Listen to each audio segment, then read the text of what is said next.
প্রতি বছর নারী দিবসকে কেন্দ্র করে তৃণমূল মেগা র্যালি বের করে।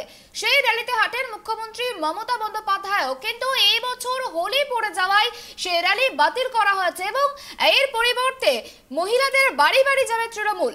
আবারও জানিয়ে রাখি, নারী দিবস উপলক্ষে তৃণমূল মেগা র্যালি করে, প্রতি বছরই এই র্যালি করে এবং এই র্যালিকে কেন্দ্র করে মুখ্যমন্ত্রী মমতা বন্দ্যোপাধ্যায় র্যালিতে হাঁটেন, কিন্তু এই বছর সেই র্যালি বাতিল করা হয়েছে।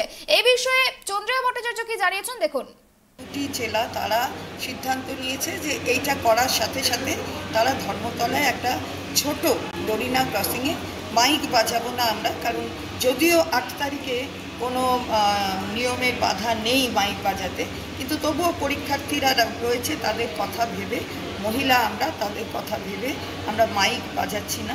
একটা ছোট্ট প্রোগ্রাম দক্ষিণ কলকাতা আর উত্তর কলকাতার জেলা তৃণমূল মহিলা কংগ্রেস তারা যৌথভাবে নিয়েছে। আমরা 11টার সময় সেই আমরা এই বিষয়ে আরো বিস্তারিত জানবো। আমাদের সঙ্গে টেলিফোন লাইনে রয়েছেন আমাদের প্রতিনিধি দেবযানী সরকার। দেবযানী, তোমার কাছে জানতে চাইবো, তৃণমূলের এই হোলিকে কেন্দ্র করে মহিলাদের বাড়ি বাড়ি যাওয়া, এর প্রধান মূল এজেন্ডা কি? কংগ্রেস প্রত্যেকবারই এই 8ই মার্চ আন্তর্জাতিক নারী দিবসে একটা মেগা র্যালি করে, যেখানে মুখ্যমন্ত্রী মমতা বন্দ্যোপাধ্যায় সেই মিছিলে হাঁটেন। আমরা প্রত্যেকবারই সেই ছবি দেখে থাকি। সেখানে তৃণমূলের শীর্ষস্থানীয় সমস্ত মহিলারা এবং যারা নিচু স্তরের কর্মী আছেন তারা প্রত্যেকে কিন্তু মুখ্যমন্ত্রীর সঙ্গে সেই পদযাত্রায় পা মেলান। কিন্তু এবছর যেহেতু হোলি পড়ে গেছে, তাই এবার সেই পদযাত্রা বাতিল করেছে তৃণমূল। তার পরিবর্তে তারা এবারে সিদ্ধান্ত নিয়েছে যে জেলায় জেলায় মহিলাদের বাড়িতে যাবেন এবং তাদের কাছে দিদির শুভেচ্ছা বার্তা তারা পৌঁছে দেবেন। প্রায় 10,000 মহিলার বাড়িতে যাওয়ার লক্ষ্যমাত্রা নেওয়া হয়েছে। আজকে বিধানসভায় চন্দ্রিমা ভট্টাচার্য তিনি জানিয়েছেন যে জেলায় জেলায় 10,000 মহিলার বাড়িতে যাওয়া হবে, প্রত্যেকটা জেলায় যাওয়া হবে এবং সেখানে দিদির সুরক্ষা কবচ দেওয়া একটি বার্তা, সেই বার্তা দেওয়া একটি কার্ড মহিলাদের হাতে তুলে দেওয়া হবে এবং তাদের হাতে আবির দেওয়া হবে। এবং ধর্মতলাতেও তারা ছোট করে একটি অনুষ্ঠানের কর্মসূচি নিয়েছে।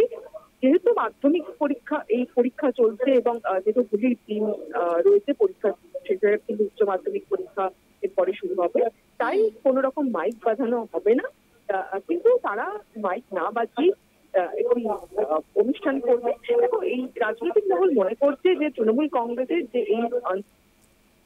এই উদ্যোগ যে মহিলাদের বাড়িতে যাওয়া, বাড়ি বাড়ি যাওয়া, এটা অবশ্যই মহিলা ভোট টানার একটা উদ্যোগ। মহিলা ভোট তাদের দিকে রয়েছে, তৃণমূলের দিকে রয়েছে, এটা তৃণমূল কংগ্রেসের তরফ থেকে বারবার দাবি করা হয়, কিন্তু সেই ভোটের পার্সেন্টেজ আরো বাড়ানো এবং যেসব মহিলারা তাদের প্রতি আস্থা রেখেছে সেই আস্থাটা ধরে রাখার তৃণমূলের উদ্যোগ এবং সেই কারণেই এই বিশেষ একটি দিনটিতেই বাড়ি বাড়ি গিয়ে জনসংযোগে আরো জোর দেওয়ার কর্মসূচি নিয়েছে তৃণমূল কংগ্রেস। সুপর্ণা। ধন্যবাদ দেবযানী। যেমনটা আমরা জানতে পারলাম, প্রতি বছরই নারী দিবসকে কেন্দ্র করে তৃণমূল একটি মেগা র্যালি বের করে থাকে এবং সেই র্যালিতে হাঁটেন মুখ্যমন্ত্রী মমতা বন্দ্যোপাধ্যায়, কিন্তু এই বছর হোলি পড়ে যাওয়ায় সেই র্যালি বাতিল করা হয় এবং তার পরিবর্তে তৃণমূল কংগ্রেস মহিলাদের বাড়ি বাড়ি যাবে। আর এর মূল এজেন্ডা একটাই বলা যেতে পারে, সামনেই পঞ্চায়েত নির্বাচন এবং পঞ্চায়েত নির্বাচনের প্রাক্কালে এই হোলিকে কেন্দ্র করে মহিলাদের বাড়ি বাড়ি গিয়ে তাদের একটা সামনেই পঞ্চায়েত নির্বাচনে ভোটকে লক্ষ্য করেই কিন্তু মহিলাদের যে ভোট, সেই ভোটকে লক্ষ্য করেই কিন্তু এই এজেন্ডা তৃণমূলের পক্ষ থেকে গ্রহণ করা হয়েছে বলেই কিন্তু মনে করা হচ্ছে।